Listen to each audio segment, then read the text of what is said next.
हम इस समय धर्मशाला में हैं। उपचुनाव की सरगर्मियां धूप की तरह ही तेज हैं और उपचुनाव की बात करें तो चुनाव प्रचार अंतिम चरण में चला हुआ है। हमारे साथ कांग्रेस के प्रत्याशी देवेंद्र जग्गी हैं। आपसे सीधा सवाल, जब पहले भी हम आपसे मुखातिब हुए थे, हमने अलग अलग तरह के वोट बैंकों की चर्चा की थी, तब आपका टिकट पक्का नहीं हुआ था। अब टिकट पक्का हो गया है। जिन क्षेत्रों में आपकी पकड़ कमज़ोर थी, क्या वो मजबूत हुई है? देखिए, चुनाव धर्मशाला की जनता लड़ रही है। मेरी पकड़ कहीं कमज़ोर या कहीं मजबूत हो सकती है, लेकिन जनता की पकड़ जो बहुत मजबूत है। और ये चुनाव जो है धर्मशाला की जनता लड़ रही है और उस व्यक्ति के खिलाफ लड़ रही है जिस व्यक्ति ने धर्मशाला की जनता को धोखा दिया है।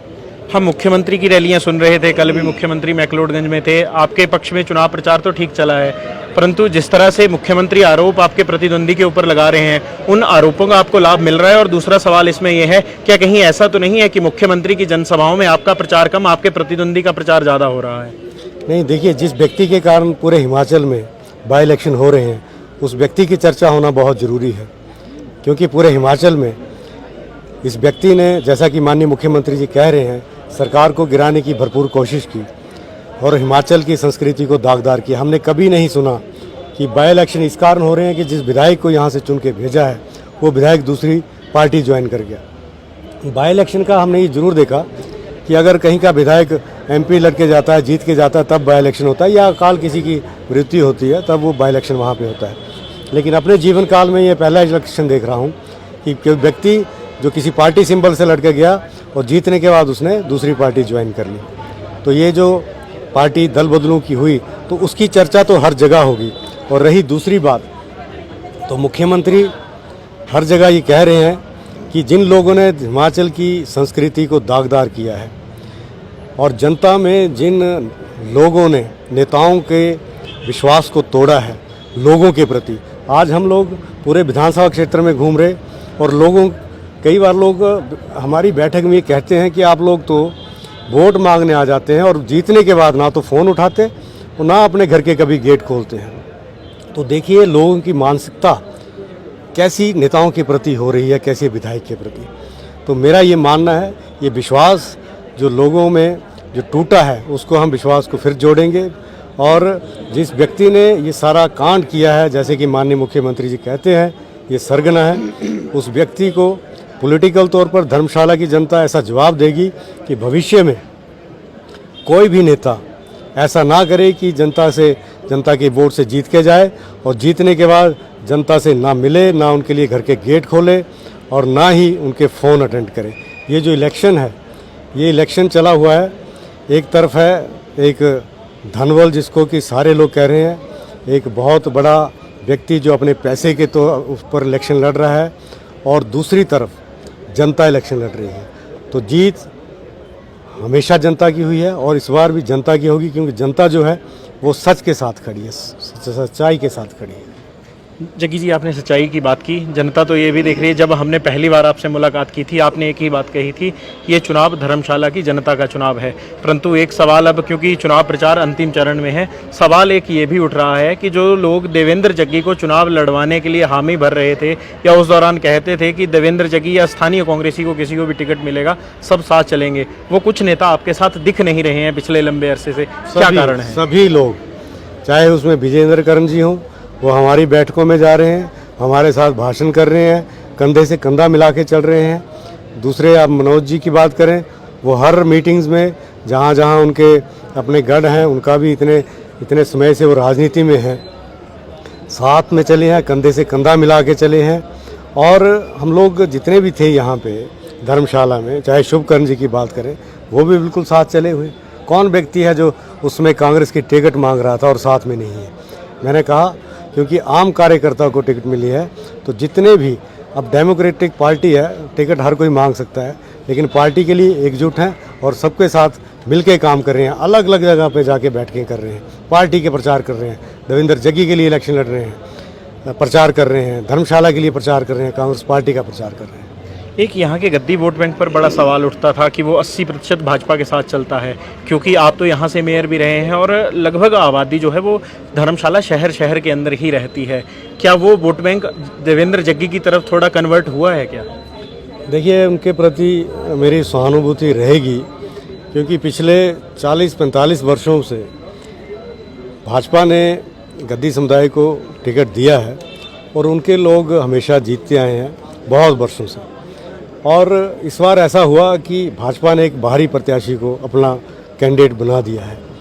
तो चाहे वो पार्टी कोई भी हो, जब बाहर से कोई आता है तो दुख तो उनको लगता ही है, लेकिन जो गद्दी समुदाय के लोग हैं उनको काफ़ी ठेस पहुंची है।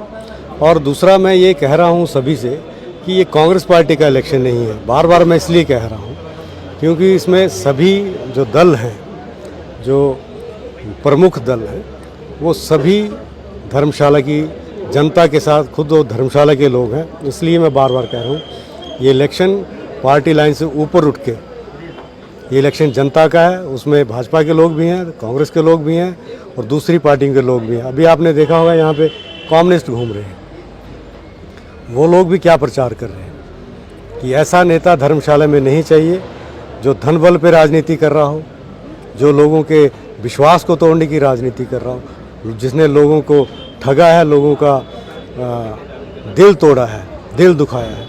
तो ये सभी जो लोग हैं, चाहे वो किसी भी पार्टी से, उनका सिर्फ एक ही है कि नेता वही हो, एक तो लोकल हो और दूसरा ऐसा व्यक्ति बिल्कुल ना हो जो जीतने के लिए धन बल का प्रयोग करता हो, जीतने के लिए लोगों को धमकाने का काम करता हो।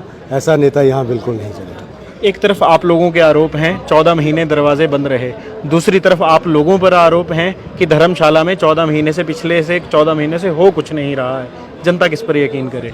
तो होना कहाँ से? जिसको धर्मशाला की जनता ने चुन के भेजा वो 14 महीने से घर में सोया रहा, ना कभी मुख्यमंत्री जी से मिला, ना कभी शिमला में जाके धर्मशाला की आवाज़ उठाई। और जब लोगों को ये लगा कि ये व्यक्ति तो काम करेगा नहीं, तो वो सीधे मुख्यमंत्री जी से मिलने गए। कांगड़ा में RS बाली जी हैं, उनके पास गए, आशीष बुटेल जी के पास गए और वहाँ से अपने काम करवाने लगे। माननीय मुख्यमंत्री जी ने खुद धर्मशाला की जो स्मार्ट सिटी है, जो उसके प्रोजेक्ट हैं, उनकी मॉनिटरिंग करनी शुरू कर दी। धर्मशाला में जो काम शुरू कर दिए कि लोगों के कहने पे, जो यहाँ के जनप्रतिनिधि थे उनके कहने पे। लेकिन जिस नेता को धर्मशाला की जनता ने विधायक बनाया था वो तो गायब रहा। ये सारी धर्मशाला जानती है। अब आप खुद यहाँ पे सर्वे के टाइम पे घूमे हैं, आपको लोगों ने बताया है कि ये व्यक्ति बिल्कुल भी नहीं मिला। लोग तो भाषणों में ये भी कह रहे हैं जनता कि इन्होंने जो मिस्ट्री इंडिया की जो अनिल कपूर के पास घड़ी थी, वो घड़ी इनको मिल गई है। वो उस घड़ी का बटन दबा रहे हैं, जीतने से इलेक्शन के दौरान बटन दबाते हैं, आ जाते हैं, और इलेक्शन जीतते ही दूसरा बटन दबाते हैं और गायब हो जाते हैं। मिस्टर इंडिया का नाम दिया जा रहा है। एक अंतिम सवाल वो ये है कि जनता आपको वोट क्यों करे? और एक सवाल मुख्यमंत्री से जुड़ा हुआ है। आपकी भी जनसभाएं सुनते हैं, मुख्यमंत्री का प्रचार होता है, मुख्यमंत्री की जनसभाएं सुनते हैं, वहाँ भी मुख्यमंत्री की बात होती है। सुधीर शर्मा की बात आती है, वहाँ भी मुख्यमंत्री का ही जिक्र आता है। कहीं ऐसा तो नहीं है कि इस लड़ाई में देवेंद्र जग्गी के कंधे पर बंदूक रखकर गोली चलाई जा रही हो? क्योंकि अगर जीतेंगे तब भी मुख्यमंत्री का नाम होगा, हारेंगे तब भी सुधीर शर्मा तो पहले ही कह रहे हैं कि मैं तो चुनाव ही मुख्यमंत्री के खिलाफ लड़ रहा हूँ। ये चुनाव सच्चाई का चुनाव है, धन बल के अगेंस्ट चुनाव है, धोखेबाजों के अगेंस्ट चुनाव है। और ये चुनाव धर्मशाला की जनता लड़ रही है और धर्मशाला की जनता ही ये चुनाव जीतेगी। राकेश चौधरी का कितना रोल मानते हैं उनके निर्दलीय लड़ने से? उस पर मैं चर्चा नहीं करना चाहता, क्योंकि बार बार हम लोग एक चीज़ कह रहे हैं कि धर्मशाला चुनाव लड़ रही है धोखेबाज के अगेंस्ट, विश्वासघाती के अगेंस्ट। और धोखेबाज और विश्वासघाती कौन है सभी जानते हैं, और धर्मशाला की जनता सिर्फ उसी धोखेबाज और विश्वासघाती के अगेंस्ट लड़ रही है। जनता देवेंद्र जग्गी को वोट क्यों दे? धर्मशाला के विकास के लिए। धर्मशाला की जनता अपना विश्वास, जो भी नेता बनता है उसको, वो नेता धर्मशाला की जनता या किसी भी विधान क्षेत्र की जनता हो, उसको अपने परिवार की तरह समझता है। धर्मशाला की जनता देवेंद्र जग्गी को धर्मशाला के विकास के लिए वोट डालेगी, धर्मशाला का लोकल होने पे वोट डालेगी। और एक विश्वास, क्योंकि 25 वर्षों से मैं यहाँ चुनाव लड़ रहा हूँ और मुझ पे कभी ये लगा नहीं कि मैंने किसी का विश्वास तोड़ा हो। और धर्मशाला की जनता कभी विपक्ष में बैठना पसंद नहीं करती। धर्मशाला की जनता सत्ता पक्ष के लिए चुनाव कर रही है, वोट डाल रही है। हमारे साथ चुनाव प्रचार के अंतिम चरण में देवेंद्र जग्गी थे। जिस तरह से कांग्रेस ने स्पष्ट शब्दों में कहा है ये चुनाव धन बल के खिलाफ है और जनबल का ये चुनाव है। वहीं देवेंद्र जग्गी भी कहते हैं कि ये चुनाव धर्मशाला का है। सुधीर शर्मा की बात करें तो वो कहते हैं ये चुनाव मुख्यमंत्री और उनकी नीतियों के खिलाफ है। देखने की बात ये रहेगी कि 1 तारीख को जब वोट डलेंगे तो 4 तारीख को फैसला किसके पक्ष में आएगा। संवाद भारत में अभी के लिए बस इतना ही। नमस्कार।